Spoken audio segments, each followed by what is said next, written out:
ఈరోజు మనందరి కుటుంబాల్లో మనందరి జీవితాలకి చాలా అవసరమైన ఒక పదం ఉంది ఇక్కడ. ఏంటి ఆ పదం చెప్పండి?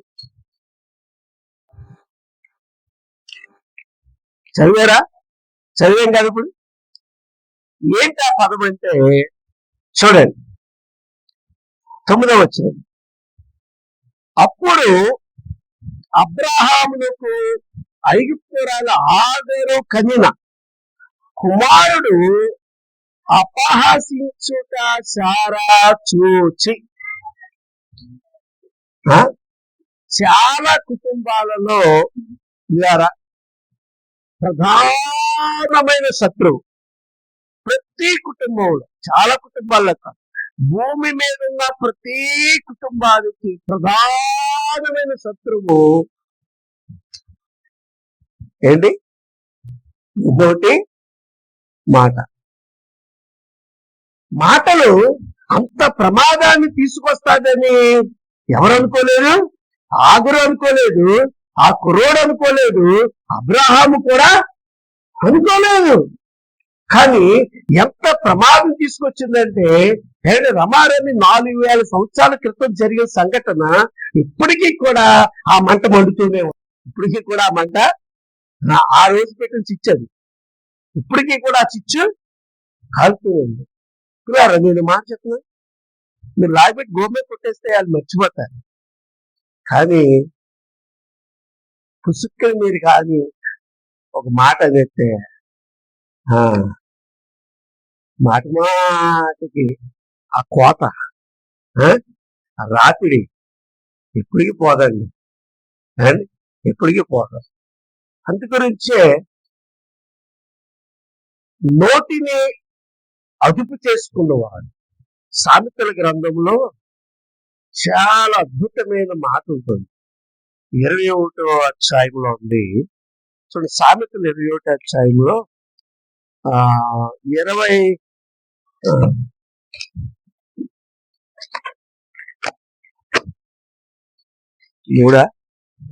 సామెతలు 21వ అధ్యాయం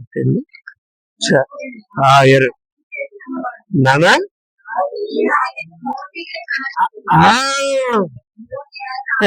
చూడ నోటిని నాలుకను నోటిని నాలుకను భద్రము చేసుకున్నవాడంట శ్రమల నుండి తన ప్రాణమును. అబ్బాబా, దేవుని స్తోత్రం. ఇప్పుడు చెప్పండి, ఇప్పుడు మనకున్న శ్రమలు, మనకున్న కష్టాలు దేని పెట్టి వచ్చాయి?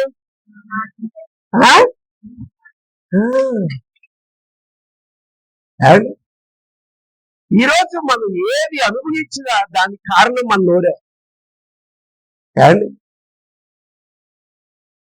మన బంధువులు మనకు దూరం వెళ్ళిపోయినా నోరే. మన రక్త సంబంధం మనకు ద్వేషిస్తున్నారు నోరే. భార్యాభర్తల మధ్య విరివిరిగా ఉంటున్నారు నోరే. నీ నోరు బాగుంటే నీతో పాటు ఊరు కూడా బాగుంటుంది. నీ నోరు బాగోపోతే నువ్వు బాగోవు, నీ చుట్టుపక్కల కూడా. చాలా మందికి ఇలాగా. అందుకనే జ్ఞానము గల స్త్రీ అంట తన నోటిని అదుపులో ఉంచుకుంటాదంట. జ్ఞానము గల స్త్రీ ఏది ఉంచుకుంటారు అదుపులో? డబ్బులు కాదు, డబ్బులు పోయినా పర్వాలేదు, కానీ ప్రతి కుటుంబాన్ని చిచ్చిపెట్టేది ఏంటంటే కేవలము నోరే. ఈరోజు చాలా కుటుంబాలు సూసైడ్ చేసుకోవడం కారణం ఏంటంటే వాళ్ళకి ఆహారం లేక కాదు, వస్త్రం లేక కాదు, ఆదాయ వనరు లేక కాదు, ఒకటే లేదు, వారి నోటికి అదుపు. కాబట్టి మనం ఎప్పుడైతే మన నోటిని కాపాడుకుంటామో ప్రియులారా, ఇక్కడ భక్తుడైన సొలొమోను చెప్పినట్లు తన నోటిని నాలుకను భద్రము చేసుకుని వాడు శ్రమల నుండి తన ప్రాణమును కాపాడు. చూసి కొద్దిమంది నవ్వుకుంటారు, కొద్దిమంది ఏమో దాని నోట్లో నూరెంటే నేనే నన్ను ఎక్కడ అంటారు, భయంతో మానేస్తారు ఏమనుకున్నారు. కానీ ప్రియులారా, పూర్వం మేము మాట అంటే పెద్దలు అనేవారు ఆడంతటి మాటలు మాట్లాడుతున్న నాలుగు మీద వాత పెట్టడం ఏంటి అలా చూస్తాం అని పెద్దలు ఏం చేసేవారు. ఎక్కడి నుంచి వచ్చింది ఈ ఊత పదం? మన పూర్వీకులు మనకి అంటే చెడ్డ మాట వచ్చింది నాలుగు వచ్చినప్పుడు ఏం చేయాలంటే నాలుగు మీద వాత పెట్టాలి. అదంత ప్రమాదకరం. అలా వాత పెట్టకపోతే అది నీ ప్రాణాన్నే తీసేస్తా. కాబట్టి ఆ మాట యొక్క తీవ్రత అబ్రహాము కుటుంబాన్ని ఆగరు కుటుంబాన్ని ఏం చేసింది? వేరు చేసింది. అంతేకాదు ఆయన ఒక తండ్రి కొడుకుల యొక్క బంధాన్ని విడతీసేసింది, రక్త సంబంధాన్ని విడతీసేసింది, కుటుంబాలను విడతీసేసింది. అండ్ సమాజంలో ఎన్నో ఉపద్రవాలకి కారణమైపోయింది ఈ రోజు కూడా. అది ఈరోజు ఆ రోజు జరిగింది అనుకుంటున్నాం, కానీ ఈరోజు ఎవరికైనా ఆలోచించండి. ఈరోజు మీ బంధువులు మీ రక్త సంబంధం చాలా మంది ఉన్నారు, కానీ ఎవరు కూడా ఈరోజు మీతో లేదు. వాళ్ళు ఏదో తప్పు మాట్లాడారు, మనం కూడా ఏదో తప్పు మాట్లాడారు. దాని పరిణామం ఏంటి? దాని ప్రతిఫలం ఏంటి? వాళ్ళు వేరే చోట, మనం వేరే చోట. వాళ్ళు మనం చూస్తే రక్త సంబంధులే, వాళ్ళు కదివిరుస్తారు, మనం కూడా కదివిరుస్తాం. కారణం ఏంటంటే ఒక్కటే కారణం, ఆ రోజు రాకూడని మాట ఏదో నా నోట్లోకి వచ్చేసింది, వినకూడదు ఏదో వాళ్ళు కూడా విన్నారు. వాళ్ళు కూడా విన్నాక అరే వాడేదో బుద్ధి లేక మాట్లాడారు, మనకేమైందని బుద్ధి అని కూడా ఆలోచించకుండా దాన్ని వాడు ఊటంటే మనం చిన్నాలు అని వాళ్ళు నాలుగు అన్నారు. ఏమైపోయింది ఇప్పుడు? అది మరింత దూరానికి మనల్ని ఈడ్చుకొని వచ్చేసి. కాబట్టి ప్రియులారా, దేవుని యొక్క సన్నిధిలో చాలా అద్భుతమైనటువంటి ఒక మాటను కనుక మనం జ్ఞాపకం చేసుకుంటే, యేసుక్రీస్తు ప్రభుల వారు దాన్ని తన ఆర్డర్లో తెచ్చుకుని, యేసుక్రీస్తు ప్రభుల వారు చాలా అమూల్యమైన ఒక మాట చెప్పారు. ఆయన ఏమన్నారంటే చూడండి, 12వ అధ్యాయం 36 వచనం చదువుతారా? 35, 36 చదవండి. మత్తయి సువార్త 12.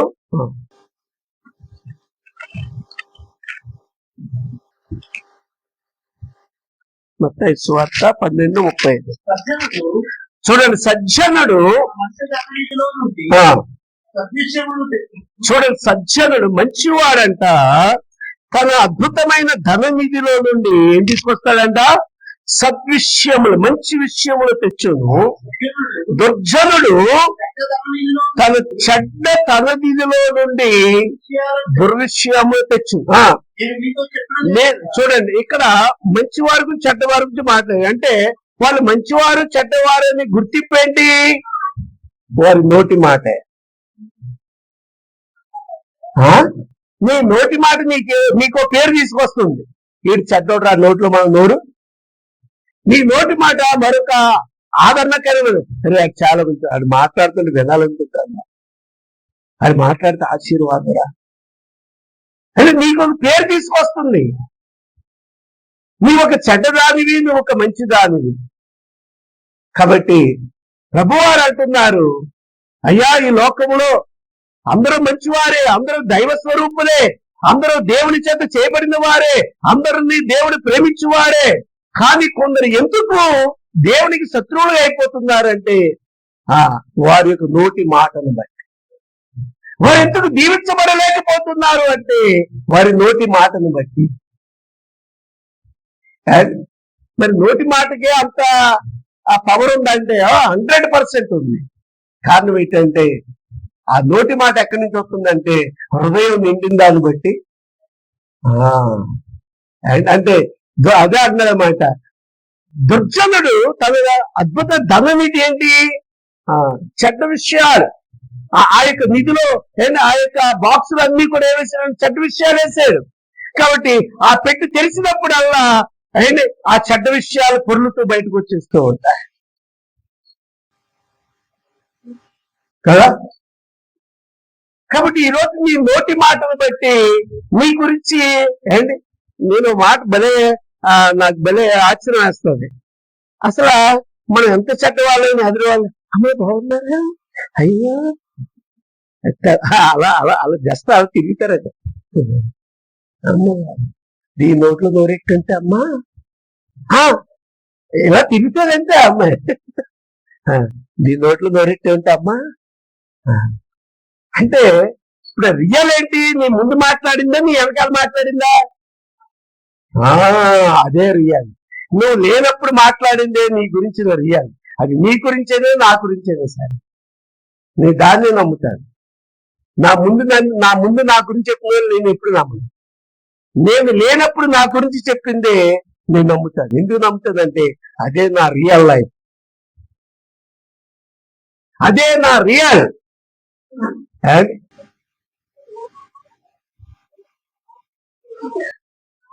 దాని నుంచి సరి చేసుకోవడానికి నేను ప్రయత్నాలు చేస్తూ ఉంటాను. ఇప్పుడు వచ్చింది చదివాను 30.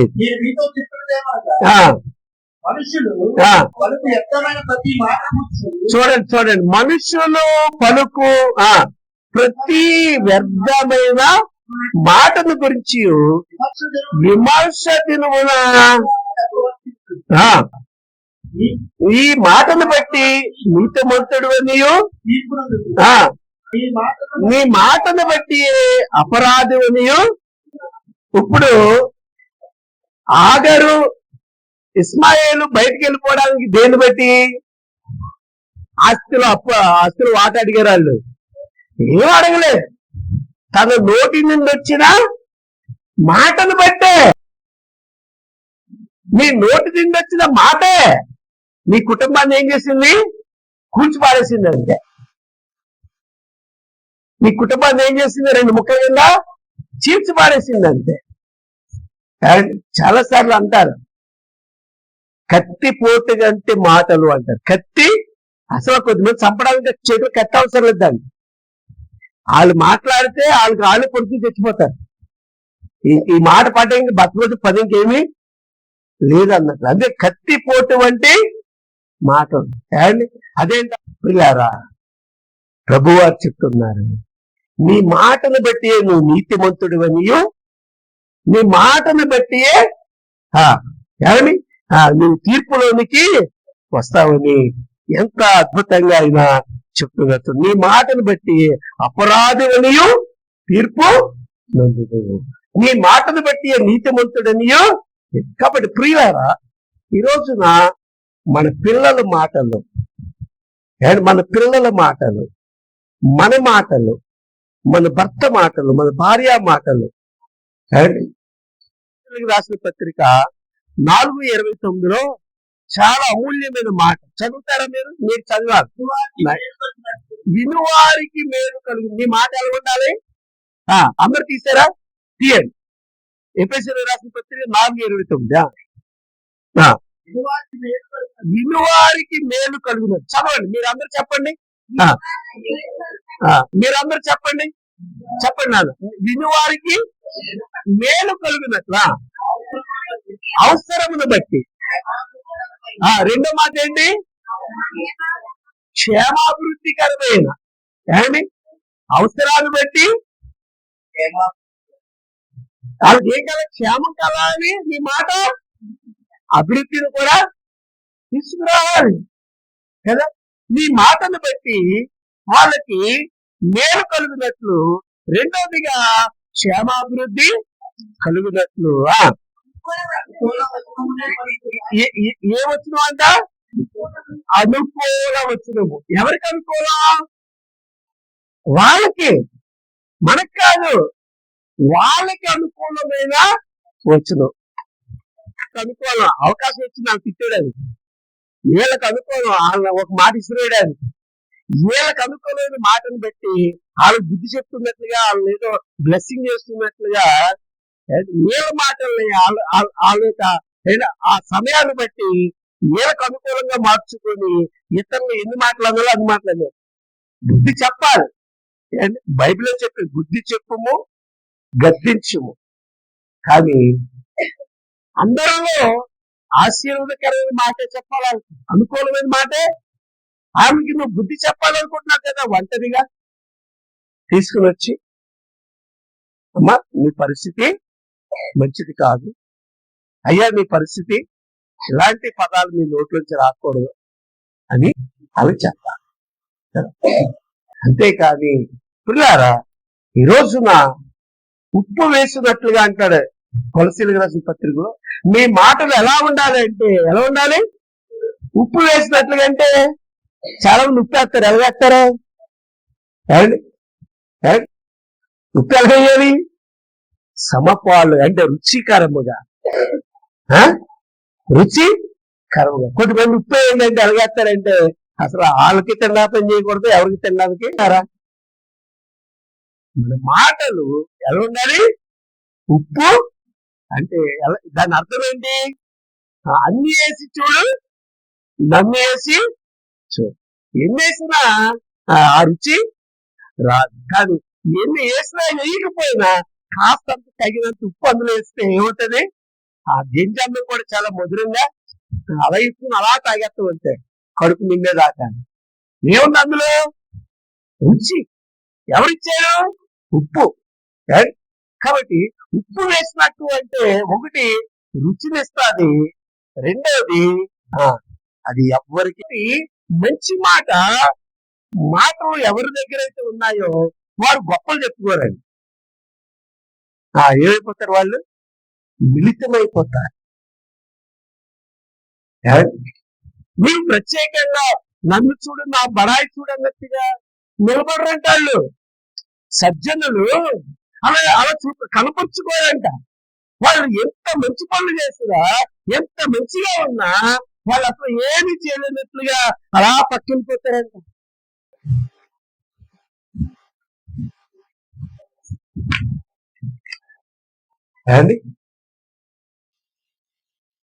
కాబట్టి ప్రియులారా,